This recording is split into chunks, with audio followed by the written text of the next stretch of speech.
With the chapters of the main series of the Borderlands, the Gearbox software has followed the classical philosophy of bigger and better, improving the technical sector more and more and more and more, and filling up the gameplay with ever upsetting the backbone of the experience. And it is precisely from the desire to create something new that the spin-off was born, based on one of the best successful experiments when it comes to the Borderlands DLC, namely Assault on the Dragon Rock. Do you remember? Do you remember that DLC? Because me, no. Teeny Tina Wonderland is precisely built around the realistic foils of the main explosive girl, and takes the advantage of her being disconnected from the main captors to rejuvenate the classic formula of the Gearbox looter shooter. Will development team management hit the mark, or just another hole in the water like the old pre-sequel? Let's find out together. A little above, we talked about the game unrelated to the technical series for way specific reasons. I'll throw out Tiny Tina Wonderland this canonical episode and seize the participation of prominent characters of the brand. In fact, it tells a story that has no contact with the three main chapters. The whole adventure of Vito, our brave alter ego, tells the deeds of the pawn in role-playing game organized by Tina and her new friends, D. Lee. The fact that there is such an extravagant dungeon master to direct its narrative, perhaps one of the main strengths of the spin-off, since according to the whims of the little girl, anything could happen at any moment. And nothing should be taken for granted. You happen, for example, to find yourself in the middle of situations that are apparently styled, which with some bizarre find out of Deus Ex Machina are transformed and overturned to allow us to continue on the path towards the elimination of the evil Dragon Lord. The narrative premise is also reflected in the gameplay, which, while offering a structure in line with the canons of the main saga, does not give up some subsequent challenge that execute the role-playing component. This breath of fresh air can be seen from the start of the game, when we find out ourselves in the front of the screen for creating the character. You got it right time. The protagonist can be customized through a writer detailed editor, which also includes some options in full Borderlands style.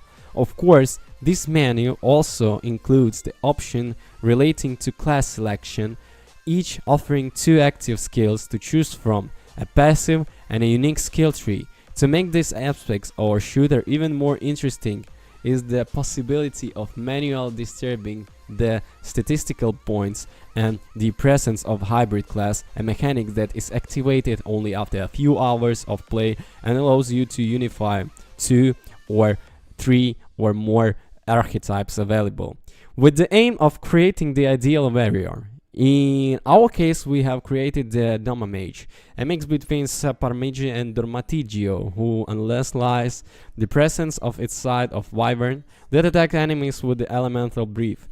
If the choice of having the winged creature next to its mate at the beginning of the adventure, that is hybridizing the Tame Claw on the spell shooter come later, when we begin to notice the effectiveness of the spells on the field. Yes, because Teeny Tina Wonderland, different from the classic episodes of the series, also and above all for the equipment. In this case, the grenades do not exist, and in arsenal of 2 Tesafeito, there are also a melee weapon and a spell whose usefulness can be perfectly superimposed on the taunts guns, which represent only one of the ways to inflict damage. Identically to active ability, the spell enforces a cooldown between use. Its stats and effects are just as random as the rest of the loot. Between lightning, ice freeze and winds of the fire, the range of spells is wide enough, and with the right build it is possible to massacre hordes of enemies without fighting a single bullet, perhaps eliminating with the hammers or swords anyone who managed to survive of mystical locations and assaults. Another important novelty of Teeny Tiny Wonderlands concerns the structure of the game world. Probably one of the best elements that has been most distorted compared to what we seen in the Borderlands 3. This game Gearbox has completely abolished the vehicles and the huge maps to be explored in favor or more places of a small size, which can be freely turned on foot for the competition, the main quest, and the many secondary tasks. To collect all these areas in Overlord, a large map that we will explore with an isometric view by controlling a funny piece with a giant head.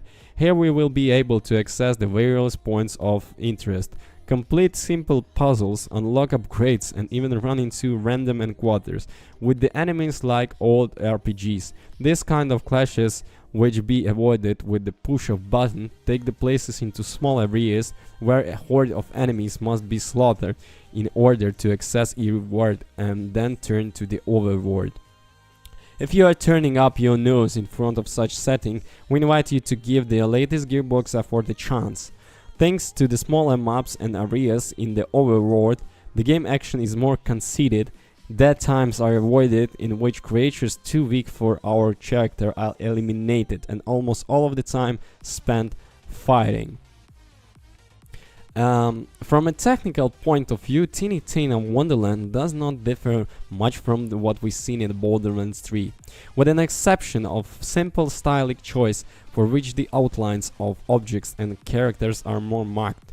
What differs is the artistic direction, since having set title on the RPG has allowed the developers to indulge themselves and in some ways propose something different than the main series.